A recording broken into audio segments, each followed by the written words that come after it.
Kita sekarang lihat yang kedua, yaitu kecerdasan berbahasa linguistik, yaitu kemampuan menggunakan kata-kata secara efektif baik secara lisan maupun tertulis. Bisa jadi apa aja besarnya? Pembaca berita, pendongeng, pembicara, orator. Orator tuh yang itu loh, yang kalau ada kampanye dia politik gitu ya. Lalu editor, wartawan, dan sebagainya. Oh, itu gambarnya yang lalu. Di Alkitab siapa yang punya word smart? Salomo. Kenapa? Salomo itu menciptakan 3.000 peribahasa atau kata-kata bijak. 3.000? Bijak sekali. Luar biasa ya kata-kata bijaknya ya.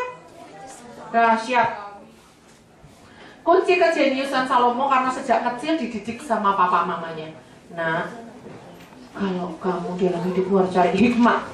Iya mama, iya mama. Udah agak gede lagi, Salomo ingat hikmat itu penting. Ya ayah, karena suaranya udah gede.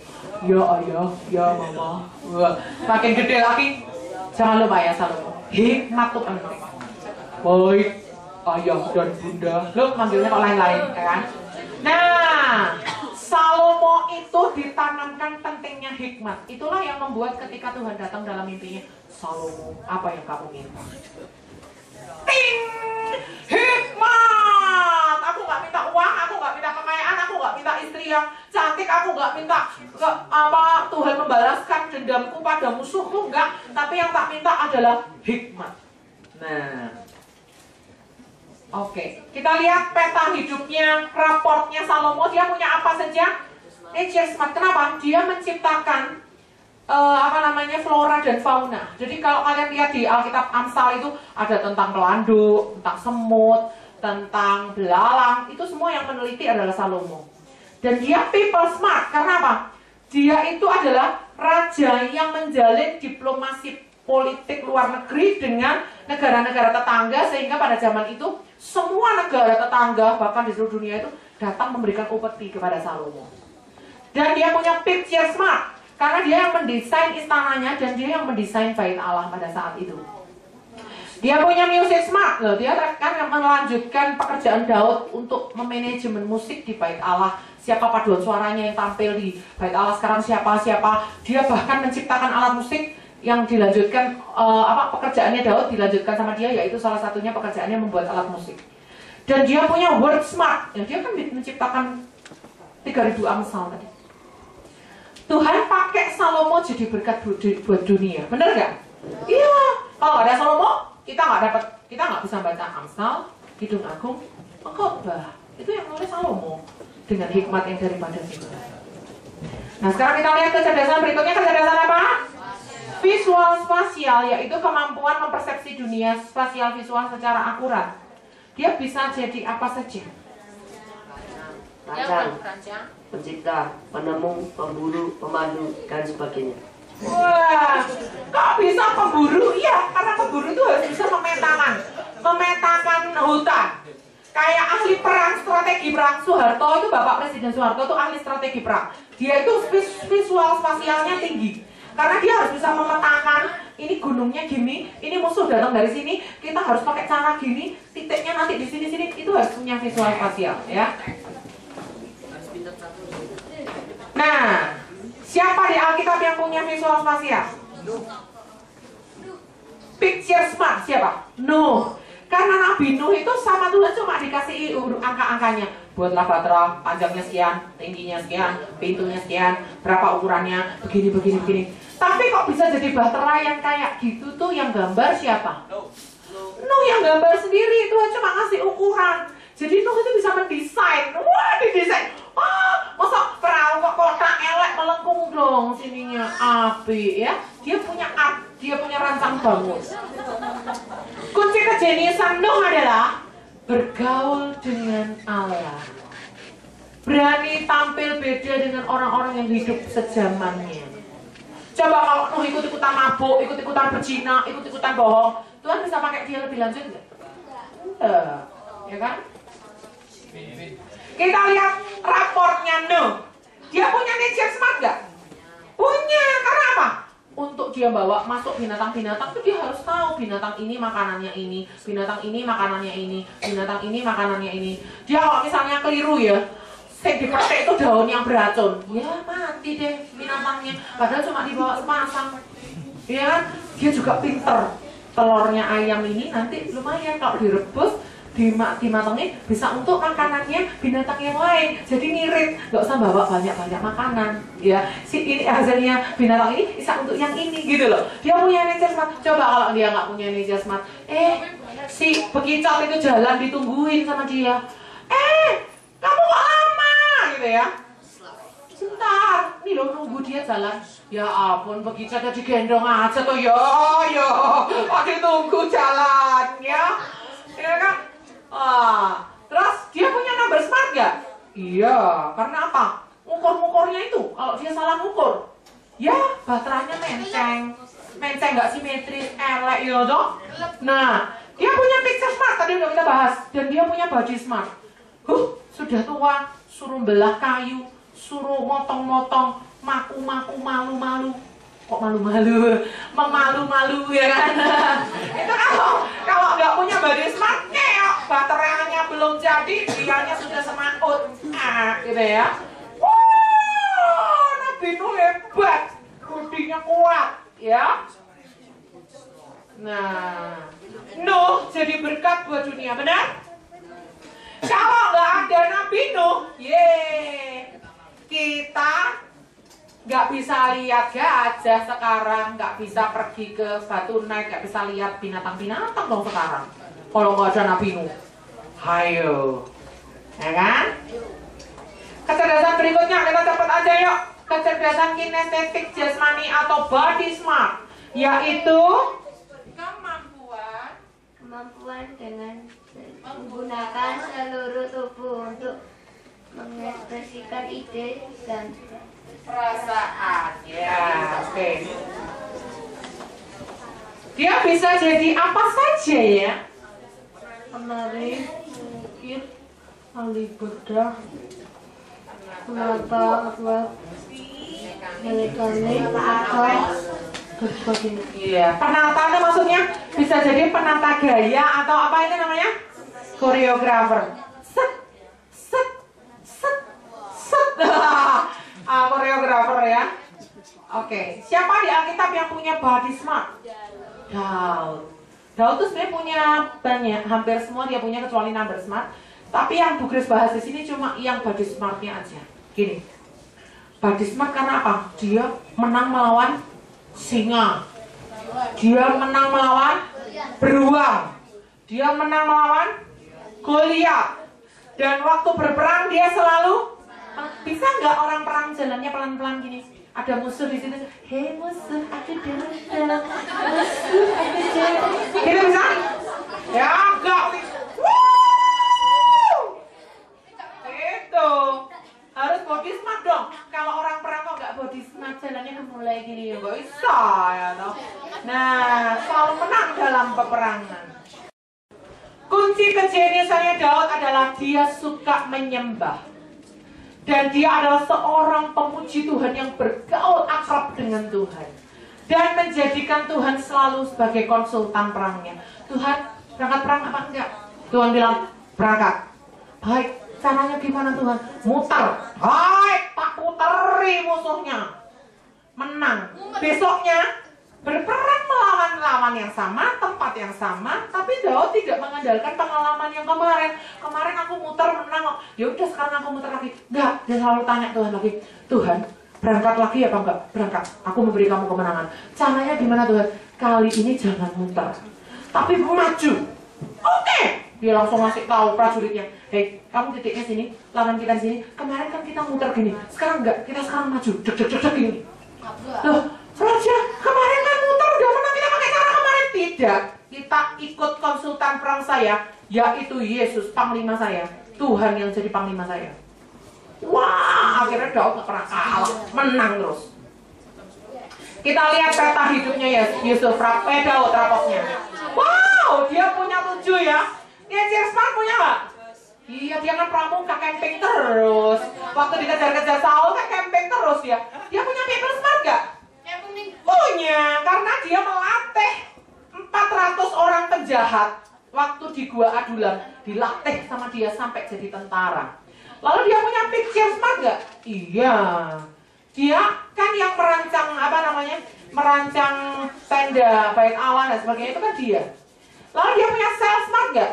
Punya. Dia berhasil mengelola dirinya sendiri ketika dia ada dalam tekanan mau dibunuh sama raja, jadi buronan bertahun-tahun, 13 tahun jadi buronan.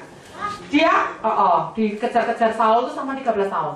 Dia punya body smart gak? Punya, tadi udah kita bahas. Dia punya music smart gak? Punya. Yang menciptakan Mazmur, hampir semua, tidak semua, tapi hampir semua Mazmur itu dikarang oleh Daud. Dia punya word smart gak?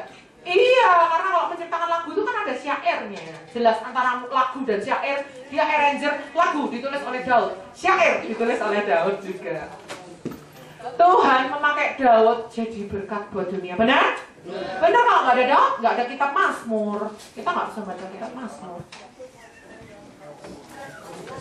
Kita kecerdasan apa sekarang? Musikal. Apakah kecerdasan musikal itu? Kecerdasan musikal adalah kemampuan menangani berbagai bentuk musik dengan cara mempersepsi, membedakan, mengubah, dan mengekspresikan. wow, keren ya. Oke, sorry. Dia bisa jadi apa saja kah kiranya? Penikmat musik, kritikus musik, komposer, komponis, penyanyi, dan sebagainya. Yang ngomong anaknya musikus loh, beda.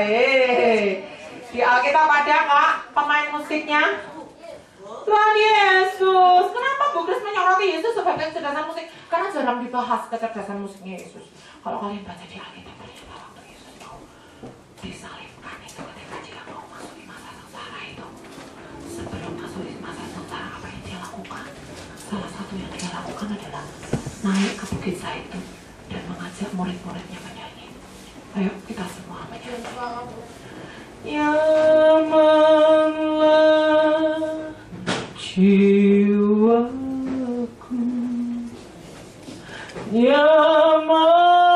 nyamanlah jiwaku. Yesus ngajak murid-muridnya nyanyi lagu himne. Himne itu lagu pujian, pengagungan. Kenapa? Waktu dia dicambuk, waktu dia diludahi, waktu dia dikasih mahkota duri, dia nyanyi terus supaya dia nggak down, supaya dia nggak stres. Dia nyanyi terus. Yesus tahu kekuatan kuasa dari the power of music. Karena musik itu dipakai Tuhan, punya kuasa. Salah satunya untuk healing power, untuk kesembuhan, untuk kekuatan. Kadang-kadang kalau kalian bete, capek, lelah itu putar musik aja. Musik rohani, karena akan dikuatkan lagi sambil ikut nyanyi ya. Yesus mengerti apa arti dari the power of music ya. Sebelum memasuki masa sengsara, Yesus mengajak murid-muridnya menyanyikan nyanyian pujian. Nyanyian yang dinyanyikan sanggup memberi kekuatan mental saat Via Dolorosa. PR kalian cari ayatnya itu di mana? Ada ya, Yesus ngajak murid-muridnya menyanyi. Nah, kunci kejeniusan Yesus apa? Ayo. Yesus itu selalu mengulang-ulang tentang Bapa, kehendak Bapa. Dia itu dekat sekali dengan Bapa. Sehingga waktu dia naik perahu sama murid-muridnya, perahunya hampir tenggelam, Yesus ngorok ketiduran. Yesus, bangun! Engkau gak berdiri dalam